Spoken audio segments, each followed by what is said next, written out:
Hello guys, welcome to Unison's weekly fundamental analysis. So first of all, as usual, let's look at the dollar index.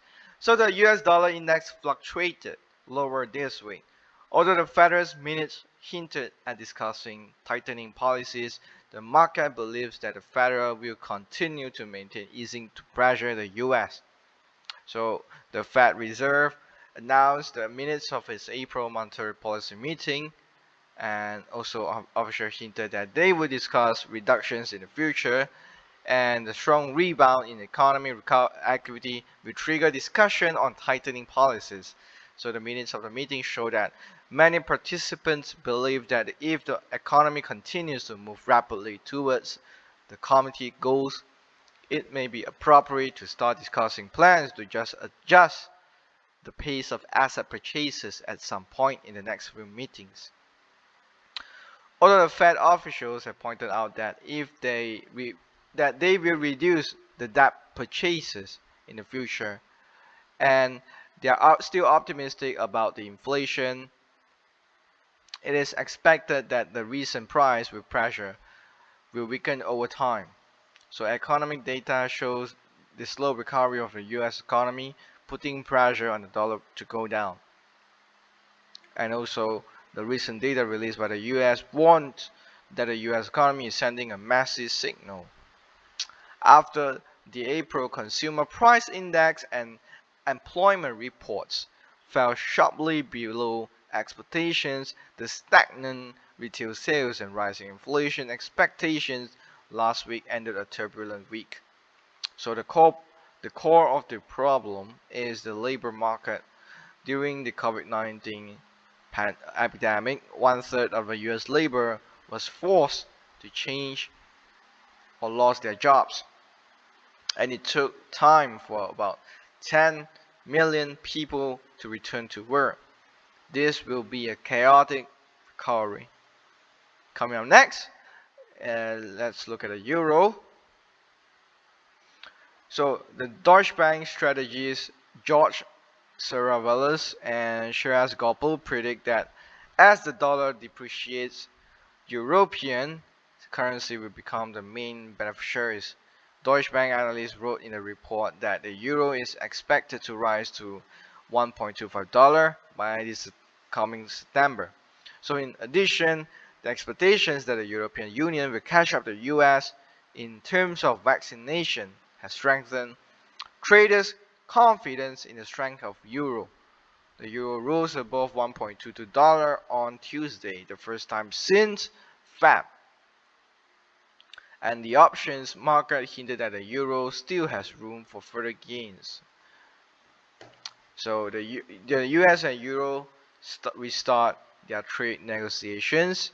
Trump steel and aluminum tariffs are expected to end, and they also support the euro.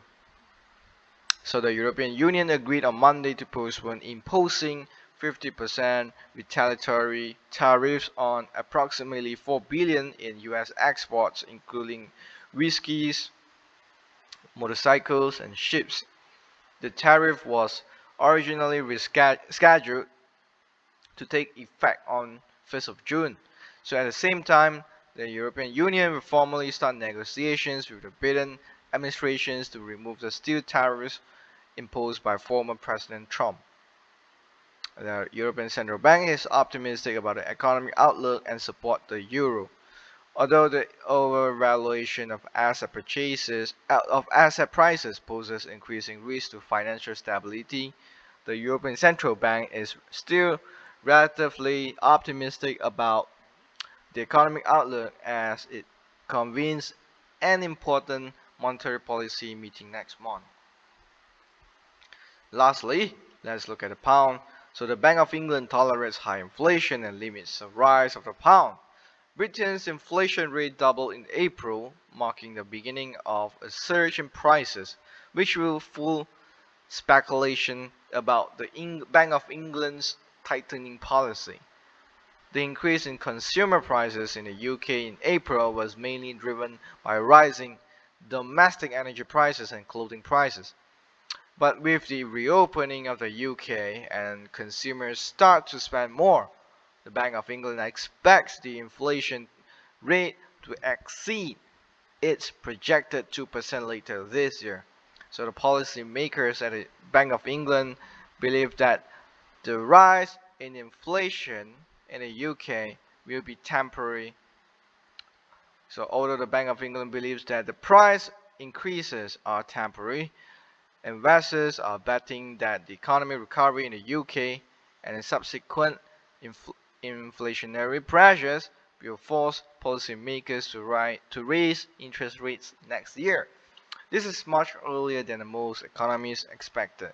So in addition, the Bank of England is setting aside £150 billion to buy bonds this year in an effort to control interest rates in the financial market.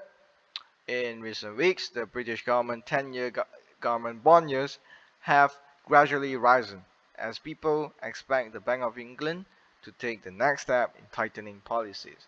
So, right, so coming up next will be the forex calendar for next week. So as usual, so for traders, we're gonna trade whenever there's news. Please set your stop loss, because whenever there's news, the market fluctuation will be quite high. Alright, so that's all for today. Thanks for watching.